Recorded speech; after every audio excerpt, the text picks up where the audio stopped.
네, 안녕하세요. 오늘 이번 시간에는 공명분석법이라는 것에 대해서 수업을 진행하도록 하겠습니다.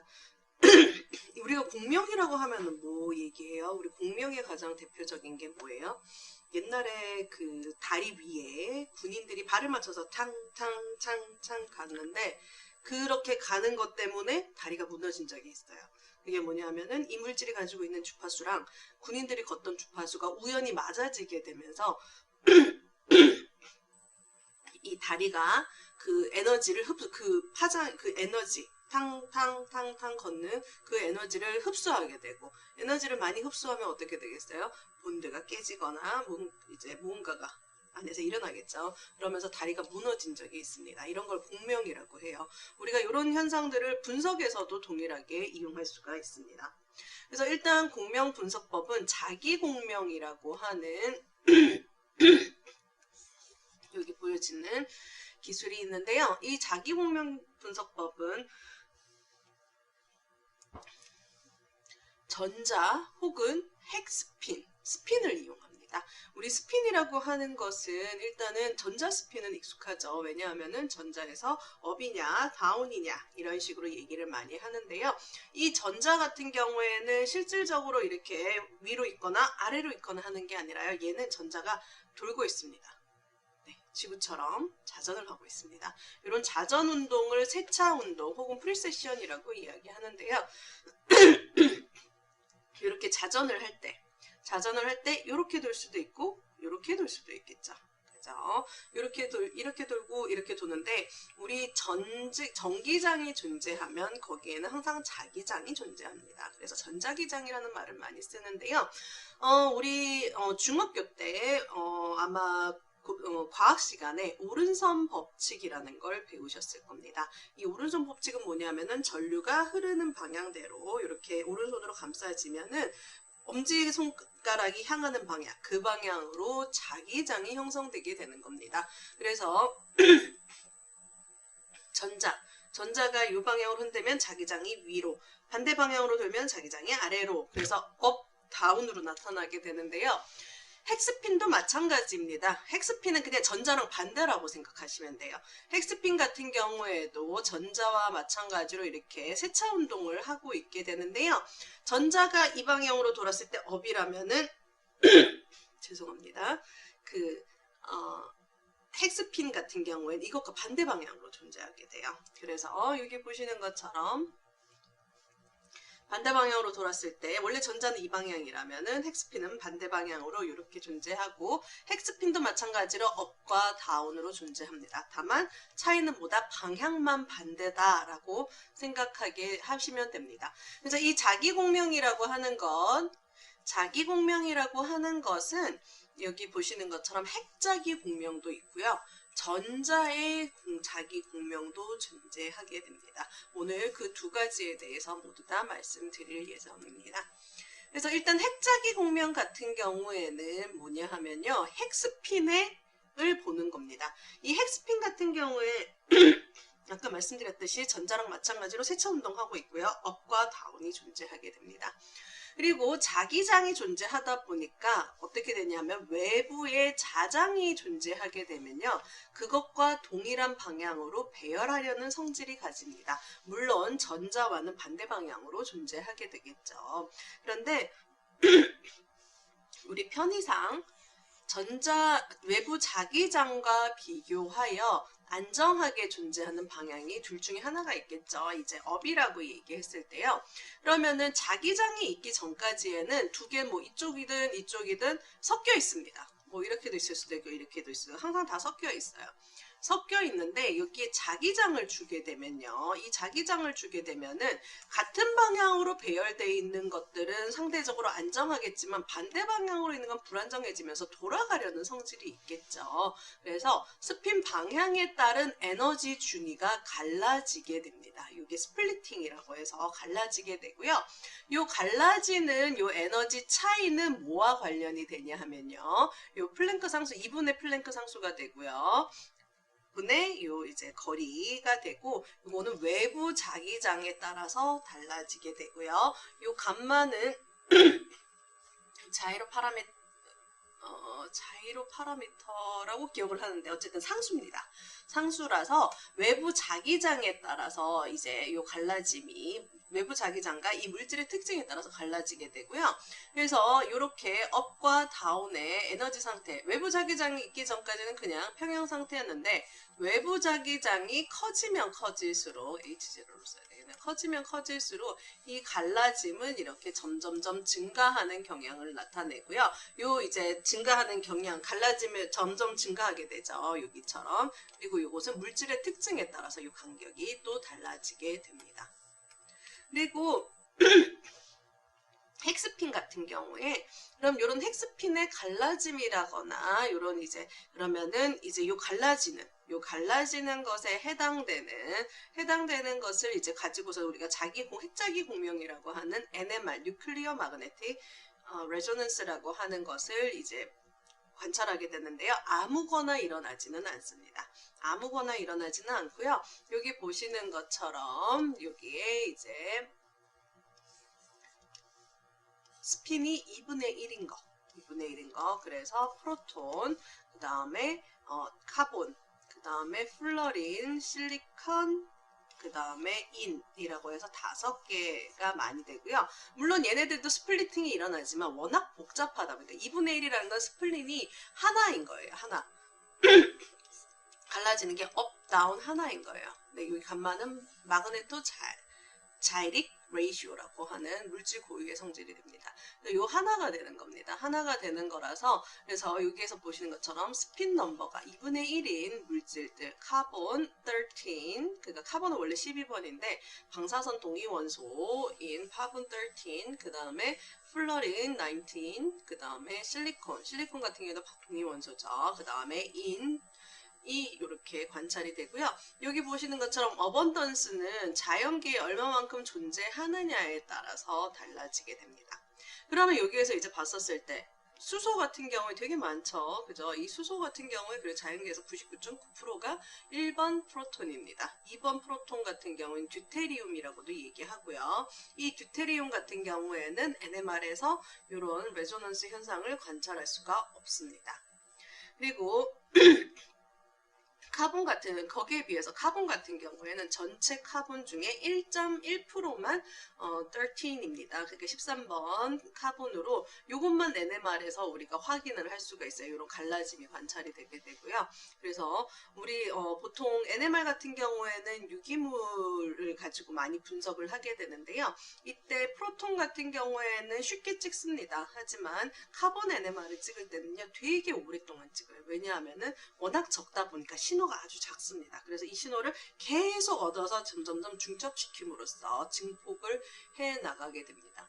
여기에 비해서 뭐 플로린이라거나 아니면 인 같은 경우에는 아무래도 조금 카본보다는 좀 더 낫겠죠. 뭐 실리콘 같은 경우에는 좀 더 적을 거고요. 그러면 이때 레조넌스라고 하는 거는 어떻게 일어나느냐? 이쪽으로 가면은 이런 외부 자기장에 따라서 요 갈라짐이 형성이 되게 되는데요. 물질마다 고유의 갈라짐이 나타나게 되는데 요 갈라짐 이제 외부 자장을 걸어줍니다. 걸어준 상태에서 뭐를 하느냐? 라디오파라고 해서 소리가 납니다. 우리 라디오라고 하잖아요. 라디오 듣는 것처럼 진짜 소리가 납니다. 그래서 다양한 에너지를 가지는 라디오파를 쪼여주게 됩니다. 그랬을 때에 이 에너지에 해당되는 갈라짐에 해당되는 라디오파를 강하게 흡수할 수 있게 돼요. 이 흡수를 레조넌스라고 하겠죠. 그래서 이렇게 흡수하는 라디오파 파장을 쭉 다양하게 쪼여주었을 때 흡수되는 것을 보고서는 물질을 분석을 하게 됩니다. 그러면 NMR이 어떻게 생겼느냐? 이렇게 생겼어요. 되게 여기 하면 아마 제가 서면은 아마 한 이 정도? 네, 제 키가 한 이 정도쯤 올 겁니다. 되게 커요. 이 NMR이라고 하는 거는 되게 크고요. 여기에 중간에 이 중간으로 샘플을 집어넣게 됩니다. 그럼 샘플을 집어넣는데 이 NMR 같은 경우에 아까 뭐라 그랬어요? 자장을 걸어주고 있다라고 하고 있어요. 이 주변에는 뭐냐 하면요. 자장이 생겨져 있습니다. 네, 자기장이 생겨져 있어서 NMR 찍으러 갈 때요. 보면은 이렇게 표시가 되어 있어요. 이 안으로 들어갈 때에 우리 크레딧 카드, 그 다음에 시계, 그 그 다음에 핸드폰 이런 것들이 들고 가지 않도록 꼭 체크하라라고 이야기합니다. 왜냐하면은 왜 우리 이런 전자기기 같은 것들이 자장하에 강한 자장하에 있게 되면은 다 영향을 받아서 망가지게 돼요. 그래서 요 주변에는 자장이 있다라는 거 꼭 기억하시고 혹시 분석하러 들어갈 때 특히 신용카드 같은 거 요즘에는 뭐 IC 칩을 쓰긴 하지만 옛날에 마그넷을 많이 썼을 때는 그래서 신용카드 많이 재발급했습니다. 네, 그래서 조심하셔야 되고요. 그래서 외부 자기장을 하는 건 초전도 자석을 조여줍니다. 그래서 NMR 같은 경우에 보통 헬륨으로 온도를 낮춰줘요. 초전도체 같은 경우에는 아주 낮은 온도에서 초전도 현상, 그래서 이렇게 띄어지는 마이스너 효과였던 것 같은데요. 마이스너 효과에 의해서 이렇게 띄어지는 자장을 모두 다 밀어내는 현상을 나타내게 되는데요. 그래서 이런 초전도 현상을 보이기 위해서는 헬륨으로 계속 여기를 식혀주면서 걸어주게 됩니다. 그리고 시료를 요 사이에 딱 넣어주게 되면은 이제 외부 자장이 걸어져 있는 상태에서 라디오파를 막 에너지별로 주고서는 그러면은 특수한 흡수가 되는지를 관찰을 하게 됩니다. 그러면은 이렇게 이제 그 아까 갈라짐, 수소의 갈라짐에 의해서 수소의 헥스핀입니다. 수소의 헥스핀. 근데 수소의 헥스핀 뭐예요? 하나 딱 있죠. 1번 수소고요. 이 수소의 헥스핀은 방향에 따라서 스핀의 업과 다운에 따라서 에너지 준위가 갈라진다라고 말씀드렸고 아까 전에 외부 자장과 마그네토 자이릭 레이시오에 따라서 감마에 따라서도 이 간격이 달라진다라고 얘기했어요. 그래서 이 에너지 차이는 플랭크 상수 나누기 2 곱하기 이제 파장에 의해서 진동수에 의해서 되는데요. 이 진동수라고 하는 건 이 에너지 준이랑 관련되게 되고 라디오파를 통해서 특정한 파장의 라디오파가 흡수가 되는지를 관찰하게 되는데요. 일반적인 수소는 이렇게 갈라짐이 정해져 있을 겁니다. 정해져 있는데요. 이 수소가 주변 환경에 따라서 요 에너지 준위가 살짝 바뀔 수가 있습니다. 살짝 바뀐다는 건 뭐가 바뀐다? 흡수하는 라디오파의 프리퀀시가 달라지게 됩니다. 그게 여기에 나와 있는 식이고요. 이런 에너지의 변화, 이 환경에 따른 갈라짐의 에너지의 변화를 케미컬 시프트라고 하고 델타로 나타나게 됩니다. 그래서 이 식은 뭐 확인해 보시면 되고 어쨌든 케미컬 시프트 이 내용이 중요하게 되고요. 예를 들어서 보시면요. 외부 자장이 걸어져 있는 상태에서 벤젠링이 여기 존재하게 됩니다. 이 벤젠링이 존재하는데요. 여기에도 전자들이 존재하다 보니까 외부 자기장에 따라서 이 벤젠링 주변으로도 추가적인 요 물질에 의한 추가 자기장이 형성이 되게 됩니다. 그 방향은 이렇게 아래에서 나와서 위로 가는 건데요. 그럼 여기에 있는 수소 같은 경우에는 어때요? 외부 자기장 플러스 벤젠에 의해서 나타나는 자기장에 이 더해진 상태로 외부 자장을 느끼게 될 거예요. 그러면은 원래 요만큼만 딱 벌어졌어야 했는데 얘는 추가로 더 느끼고 있죠. 그러면은 더 벌어지는 거예요. 더 벌어지면서 그러면은 거기에 따른 프리퀀시의 변화가 나타나게 되겠죠. 그래서 이런 이제 변화량들을 이제 보여주는 것을 케미컬 시프트라고 하고요. 이런 유기물질, 특히 프로톤, 아까 프로톤이 되게 많이 존재한다라고 했고 많이 사용된다고 했기 때문에 NMR은 보통 유기물에 있는 이런 수소들이 이제 어떻게 배치되어져 있느냐에 대해서 정보를 많이 줄 수 있고요. 여기 뒤에 보시면은 특정 수소, 똑같은 수소여도 수소가 어디에 붙어 있느냐에 따라서 그 케미컬 시프트가 달라지게 됩니다. 이렇게 달라지게 되는 것을 바탕으로 해서 그럼 거꾸로 얘기하면 어떻게 돼요? 물론 프로톤의 다른 환경을 보여주는데 그게 어떤 작용기마다 그 나타나는 범위, 케미컬 시프트의 범위가 나타나게 되다 보니까 요 물질들 같은 경우에 물질들의 이제 그 구조를 알 수 있게 돼요. 그래서 아까 요거는 조금 그림이 잘못됐었던 것 같네요. 요거 같은 경우에는 벤젠링이 사실 이렇게 된다라고 해야지 될 것 같은데 어쨌든 그래서 우리가 NMR을 찍을 때 0점을 잡습니다. 0점은 뭘로 잡느냐? TMS라고 테트라메틸 실레인이라고 하는 물질을 잡고요. 이 물질들은 프로톤 간에 서로 상호작용이나 이런 것들이 없기 때문에 얘가 케미컬 그냥 일반적인 수소랑 동일한 에너지를 흡수를 하게 됩니다. 그래서 이 TMS가 나타나는 픽 위치를 0으로 잡고요. 그 다음에 아까 벤젠링에서 이제 아래쪽에 있는 반대 방향이라고 한다면 외부 자기장에 대해서 반대 방향이면 이만큼의 에너지, 델타 에너지가 줄어들게 되겠죠. 줄어들게 되면은 이런 것들은 뭐라 하냐? 외부 자장을 감소시키잖아요. 그래서 감소시킨다고 해서 디실드라고 합니다. 디실드라고 하고 다운필드라고 하고요. 그 다음에 이제 이 방향이라고 했을 때는 얘가 이제 더 에너지가 외부 자장이 더해지기 때문에 쉴디드라고 얘기하고 업필드로 가게 됩니다. 그래서 이 픽의 위치에 따라서 나타나고 보통 다운필드 쪽에서 많이 나타나게 되고요. 상대적으로 표준 물질에 비해서 상대적으로 낮은 주파수에서 일어나는 공명을 이제 디실드라고 얘기하고요. 그 다음에 죄송합니다. 낮은 주파수에서 일어나는 건 쉴드라고 하고요. 낮은 주파수라는 건 더 에너지 주기가 높아지니까 필드가 더 커지는 거죠. 그 다음에 디실드, 더 케미컬 시프트가 다운필드에서 나타나는 건 더 적은 마그네틱 필드를 느끼기 때문에 디실드 되어져 있다. 마그네틱 필드를 더 줄여들였다라고 해서 디실드라고 이야기합니다. 그래서 이 NMR에서는 여러분께서 이제 어떤 특정한 과정에 의해서 찍으면 이런 픽들이 나타나게 되고요.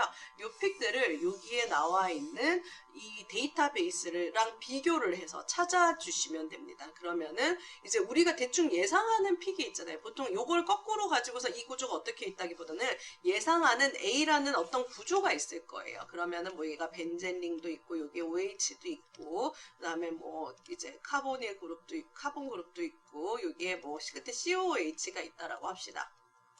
그러면은 여기에서 우리가 예상할 수 있는 거는 COOH의 H랑 그 다음에 알코올기의 H, 그 다음에 카본 체인의 H, 그 다음에 벤젠링의 H가 있을 겁니다. 그럼 그 위치에서 이 픽들, 해당되는 픽들, 카복실기, 그 다음에 알코올기, 그 다음에 벤젠링의 수소, 그 다음에 여기에 이제 CH2, 카본 체인에 있는 요 픽들이 이 위치에서 나오는지를 확인해 보시는 거예요. 확인해 보시면 이게 맞으면은 내가 제대로 만들었구나, 이런 식으로 분석을 하시면 됩니다. 그래서 이것도 이제 참고를 하시면 되고요. 여기에 대한 데이터베이스는 아주 솔리드합니다. 그래서 우리가 캠드로우라고 하는 프로그램이 있는데요. 이 캠드로우라고 하는 프로그램 같은 경우에는 어떤 구조로 그려주냐, NMR 픽을 예상 픽을 딱 보여줍니다. 왜냐하면은 이런 데이터들이 거의 딱 정해져 있거든요. 네. 근데 이제 NMR 픽을 보시면요, 뒤쪽으로 좀 가시면 이런 형태로 나타나게 됩니다. NMR 픽 보시면은 그럼 위치, 아까 보여드렸던 테이블에 따른 위치를 가지고 보실 수 있고요.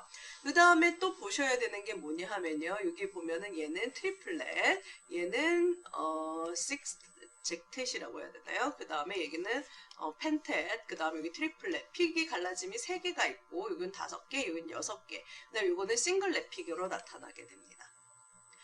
네, 그래서 이런 픽의 갈라짐 같은 경우에는 뭐와 관련이 있냐 하면요, 스핀 커플링이라고 해서 앞에서 이제 다시 돌아가서 말씀드릴 거고요. 또 한 가지는 뭐 봐야 되냐면 여기에 CH3죠. 그럼 수소가 몇 개 있어요? 3개가 있고요. 여기는 수소가 2개, 여기는 수소가 2개, 여기도 수소가 2개, 여기는 수소가 하나가 있습니다. 그럼 요 개수에 따라서요, 이 픽의 면적이 또 달라집니다. 그래서 우리가 NMR을 분석을 할 때는요, 이 픽들이 어디 위치에, 어느 필드에 존재하느냐를 먼저 보시고요. 그 다음에는 이 픽의 갈라짐이 싱글렛이냐 아니면 갈라짐이 있어서 여러 개의 픽으로 나타나느냐, 그 다음에는 이 픽의 전체, 여기 해당되는 픽의 전체 면적을 이렇게 측정을, 인테그랄 해주거든요. 기기 자체에서. 인테그랄을 했었을 때의 그 면적이 이 개수랑 예를 들어서 여기 알코올기에 있는 게 수소 하나잖아요. 그럼 우리가 얘를 1이라고 지정을 합니다. 그러면 상대적인 상대적인 면적을 알려주게 돼요. 그럼 그 상대적인 면적을 바탕으로 예를 들어서 얘가 2, 얘가 2, 얘가 2, 얘가 3이 나오면요. 그러면은 이게 똑바로 만들어졌구나 라는 거를 또 예상을 할 수가 있습니다. 그래서 NMR을 이렇게 분석하게 되는데요. 그러면 이 갈라짐이라고 하는 거는 어떻게 나오냐 하면요. 가까이에 수소들이 존재하게 되면요. 그러니까 건너서 카본 하나 건너서 카본 존재하게 되면요. 이 수소에 의한 마그네틱 필드, 스핀 간의 상호작용이 일어나게 됩니다. 스핀 간의 상호작용이 일어나게 되고요. 그래서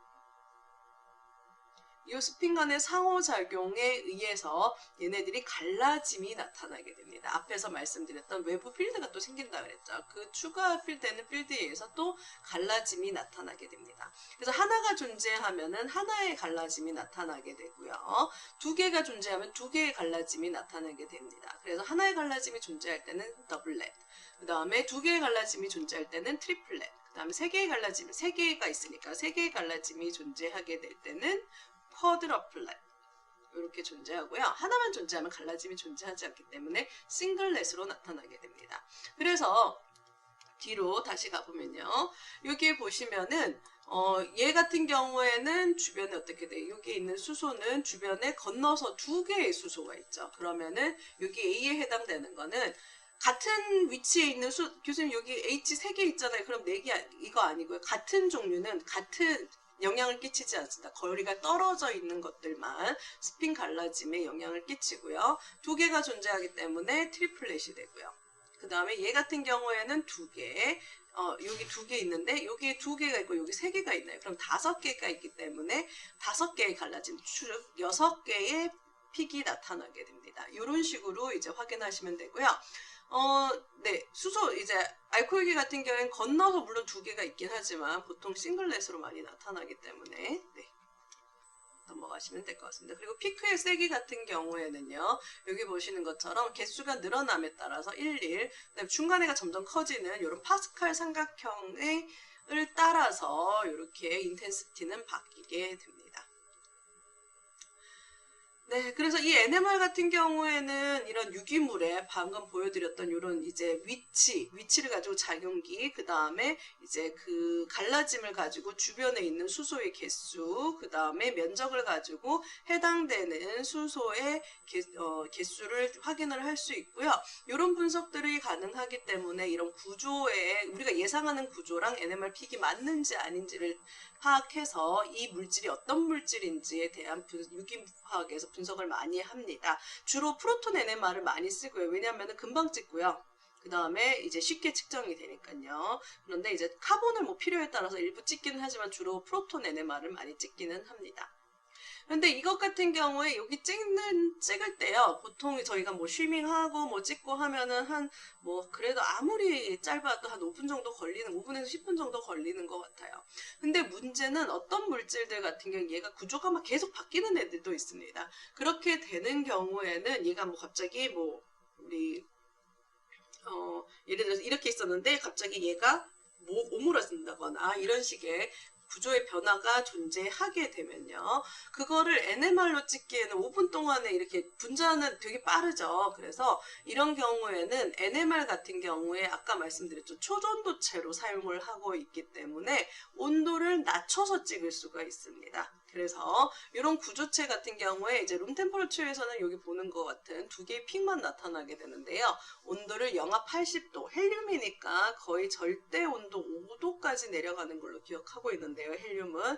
그래서 마이너스 80도, 뭐 마이너스 100도, 1도 아니죠. 그죠? 그래서 이런 헬륨들을 통해서 온도를 낮춰줌으로써 다양한 이런 이제 구분이 어려운 형태까지 분석을 할 수가 있습니다. 그리고 솔리드 NMR도 있습니다. 아까 뭐 그 다음에 실리콘 그런 것처럼 스핀 넘버가 2분의 1일 경우에는 솔리드 NMR을 찍을 수는 있는데요.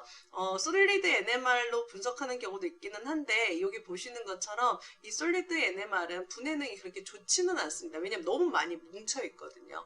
너무 많이 뭉쳐 있어서 이거 같은 경우에는 뭐 특징적인 것만 확인할 때 이제 일부 확인하는 경우가 있습니다. 그리고 여기에서 하나 더 말씀드릴 거는 우리 NMR에서 그러면은 우리 이런 유기물 같은 거 찍을 때 어떻게 찍느냐? 솔벤트에 녹여서 찍어야 돼요. 근데 이 솔벤트 같은 경우에는 어떨까요? 이 솔벤트들은 프로톤들이 무진장 많겠죠. 그죠? 그러면 우리가 그냥 일반적인 솔벤트에 섞으면은 어떻게 되냐 하면요. 그냥 솔벤트 픽만 나옵니다. 그리고 이제 유기화학방에서 이 솔벤트를 충분히 제거하지 않으면은 많이 혼나요. 교수님들에게. 왜냐하면 솔벤트 픽은 이만하고 내가 보고자 하는 샘플 픽은 무슨 그 노이즈 픽처럼 나오거든요. 그래서 요 솔벤트 같은 경우에 일단은 우리가 유기 반응을 하고 났었을 때는 그 솔벤트 해당되는 솔벤트를 최대한 없애주셔야 되고 아예 없으셔야 됩니다. 없어야 되고요. NMR을 찍을 때는 어떤 솔벤트를 찍냐 하면요, 듀테리움 그러니까 H2가 있는 요 솔벤트 수소들을 모두 다 듀테리움으로 치환해 놓은 NMR 솔벤트가 따로 존재합니다. 그래서 듀테리움으로 치환된 NMR용 솔벤트를 가지고 쓰셔야 돼요. 왜냐하면 이 듀테리움 같은 경우에는 스핀이 이제 쌍으로 있기 때문에 NMR 같은 그런 NMR 신호가 나타나지 않습니다. 꼭 주의하셔야 됩니다. 네. 다음으로는 이제 전자의 공명입니다. 전자의 공명도 마찬가지예요. 아까 말씀드렸던 것처럼 특정한 요런 이제 외부 뉴클리어 스핀처럼 핵스핀처럼 전자의 경우에도 외부 자장에 따라서 이렇게 에너지 상태에 따라서 이렇게 에너지가 벌어지게 되고요. 여기에 따른 이제 흡수, 특정한 픽에서의 흡수, 특정한 에너지에서의 흡수를 보게 되는 거고, EPR의 경우에 이런 흡수 픽을 이제 미분한 그래프로 구해주게 됩니다. 그래서 EPR을 검출하기 위해서는요, 일단 홀전자들이 존재해요. 여기 보시는 것처럼. NMR 같은 경우는 보통 2분의 1일 때만 많이 관찰하는데요. EPR은 상관없습니다. 홀전자만 있으면 돼요. 그래서 여기 보시는 것처럼 다 짝수로만 존재하지 않는 홀전자가 존재하는 모든 샘플들은 관찰할 수 있고요. 앞에서 보여드렸듯이 특정한 에너지에서의 흡수가 있는 것에 대한 이제 그 미분 값을 여기 보시는 것처럼 이런 그래프의 형태로 나타나는데요. 요 중간에 있는 값, 요 중간에 이제 미분 값에서 X절편에 해당되는 요 값을 G팩터라고 합니다. G팩터라고 하고요. 이 G팩터 같은 경우에는 그 물질의 결합이라거나 아니면 환경에 따라서 약간씩 달라지게 됩니다. NMR과 비슷하죠. NMR에서는 그냥 단순히 ppm으로 보여줬는데요. 여기서는 이제 G팩터라고 하는, 왜냐하면은 EPR은 NMR에 비해서 그렇게 샤프하지가 않습니다. 그러다 보니까 보다 더 정확한 값을 위해서 미분값을 통해서 보여주게 되고요. 그 다음에 이 G팩터 같은 경우에는 뭐 완전히 이 물질 자체가 환경이 등방성으로 돼 있으면 상관없지만 이런 식으로 이방성이 있을 수도 있습니다. 그래서 이런 비대칭에 의한 이런 이제 다른 G값들이 동시에 나올 수 있고요. 이런 것들을 이방성이라고 이야기하게 됩니다.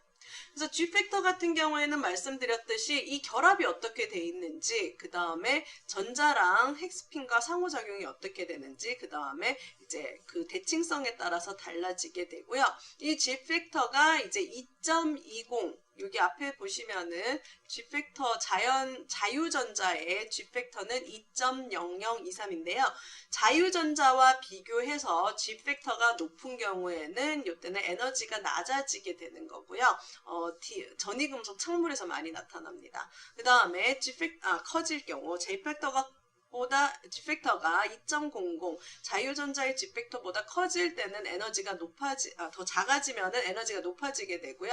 이때는 레디칼일 가능성이 많습니다. 그래서 물질의 특징에 따라서 이런 G팩터들이 바뀌게 됩니다. 그래서 EPR 같은 경우에는 보시는 것처럼 자기장, 요 외부 자기장, 요런 거 중간에 중간에 샘플을 집어넣고요. 여기에서 마이크로파를 쪼여줍니다. 쪼여주었을 때 흡수되는 것에 대한 미분을 바탕으로 확인을 하게 됩니다. 그리고 이때에 단순히 앞에서 보여드렸던 것처럼 단순히 두 개로 나눠져 가지고서는 이렇게 흡수가 일어난다 이렇게 되는데요. 그 NMR에서도 보면은 주변에 있는 또 이제 수소들이 몇 개가 존재하느냐에 따라서 스핀 커플링에 의해서 스플리팅이 나타났는데요. EPR에서도 마찬가지입니다. 일렉트로 파라마그네틱 레조넌스 EPR이죠. 상자성 공명이라고는 EPR 같은 경우에도 이런 이제 스플리팅이 나타나게 되는데요. 이 스플리팅 같은 경우에는 이제 전자랑 핵이랑 그러니까 전자와 핵이 상호작용을 하게 되면서 전자와 핵이 뭐 퍼미 작용을 하느냐 아니면 이중극자 상호작용을 하느냐에 따라서 이런 이제 스플리팅이 나타나게 됩니다. 그래서 이 핵스핀의 숫자, 종류, 그 다음에 주변 전자 혹은 결합들의 성질에 따라서 스플리팅은 다르게 나타나게 되고요. 여기 보시면은 요거는 하이드로 레디칼, 이제 레디칼에 대한 EPR들로 나타나게 되는데요. 요거는 이제 레디칼 하이드록시 레디칼로 나타나게 됩니다.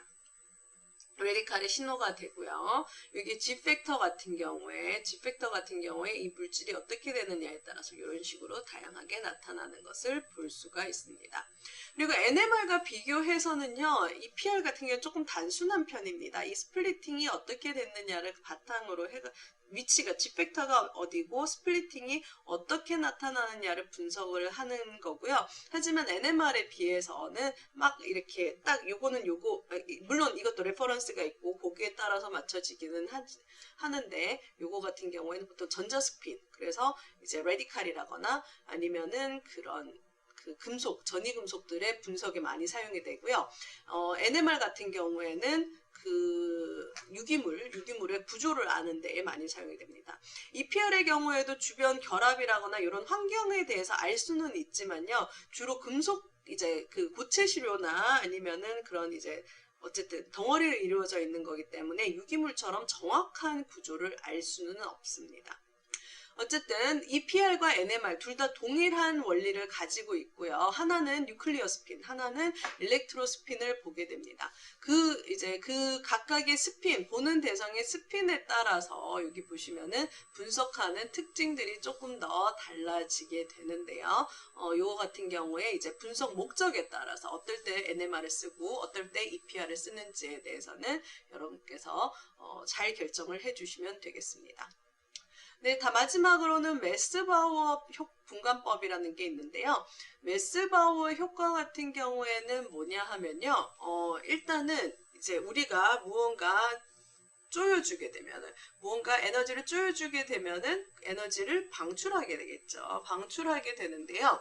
이때에 이 물질이 움직일 수 없는 꼼짝달싹 못하는 곳에 있는 거예요. 꼼짝달싹 못하는 곳에 있다 보니까 이 물질이 움직이지를 못해요. 움직이지를 못하니까 받은 만큼 바깥으로 이제 방출을 하게 되겠죠.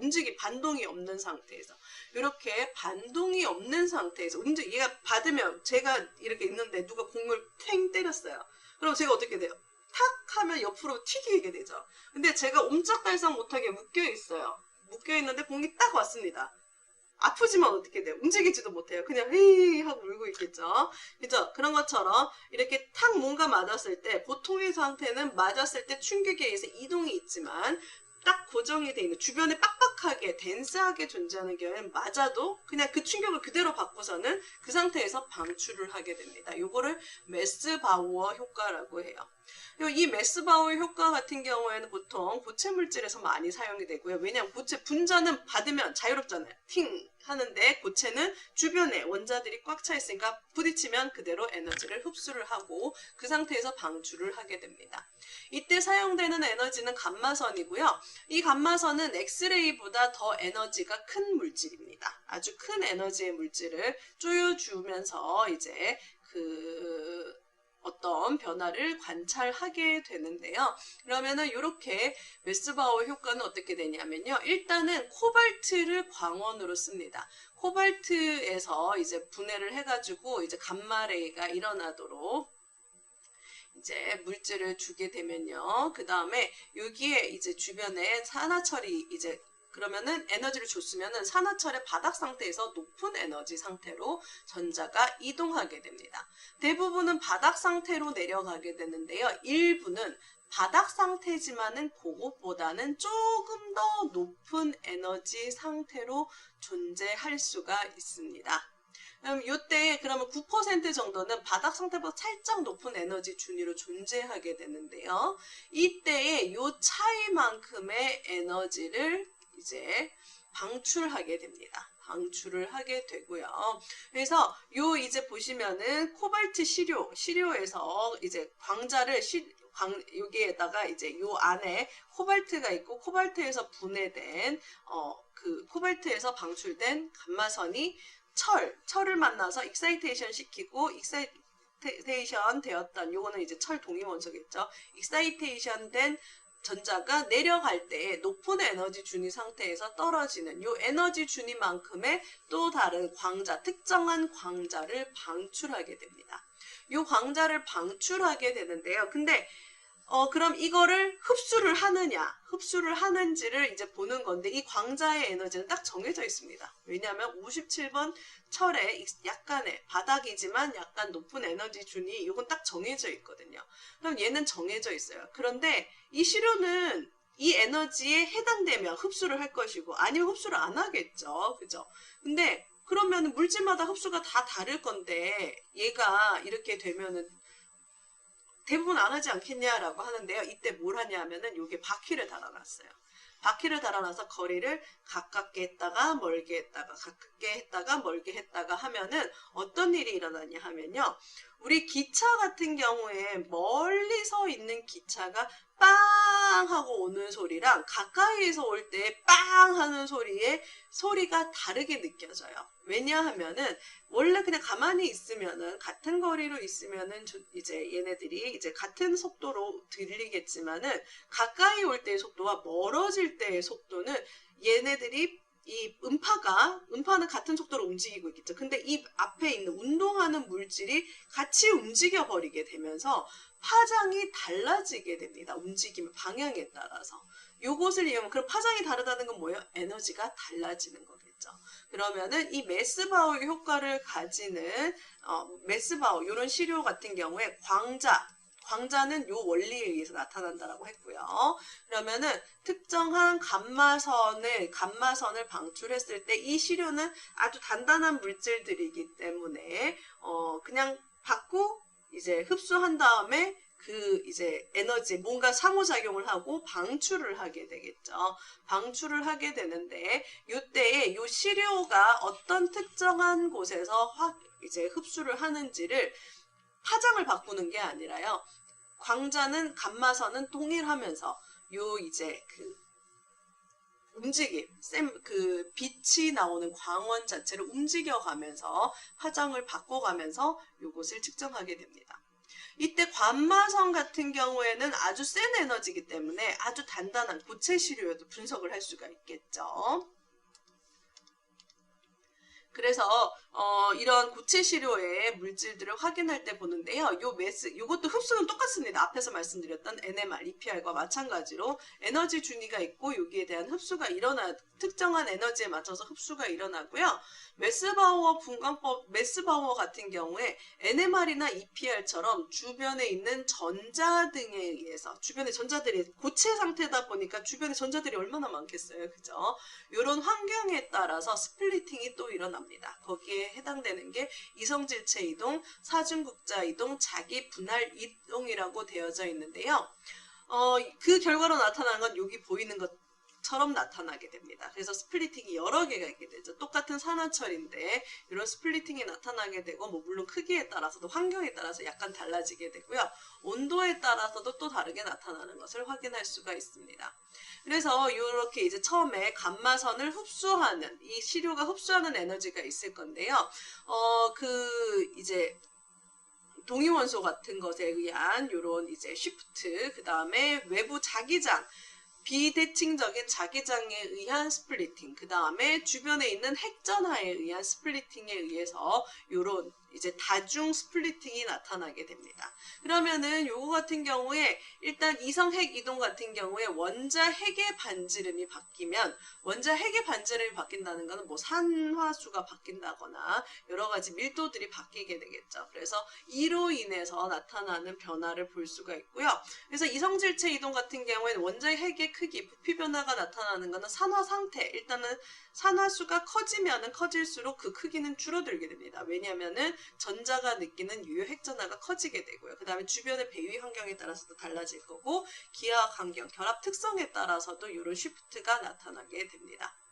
그 다음에 이제 사중극자 쿼드러플 모멘트 같은 경우에 이거 같은 경우에는 주변에 있는 배위되어져 있는 리간드에 따라서 이 전자 구름이 이제 동그랗지가 않고 비대칭적으로, 비구형적으로 나타나게 됩니다. 요거는 안음입니다. 네, 영어로 되어져 있었는데, 그래서 구형일 때는 안 나타나고 길쭉하게 되거나 약간 이질러져 있을 때에 영향을 나타내고요. 이런 전자기장 같은 경우는 주변에 있는 배위가 어떻게 되어져 있는지, 마찬가지로 산화 상태, 스핀 상태, 하이스핀이냐 로우스핀이냐, 결합 환경이 어떻게 되어 있느냐에 따라서도 이것도 역시 달라지게 됩니다.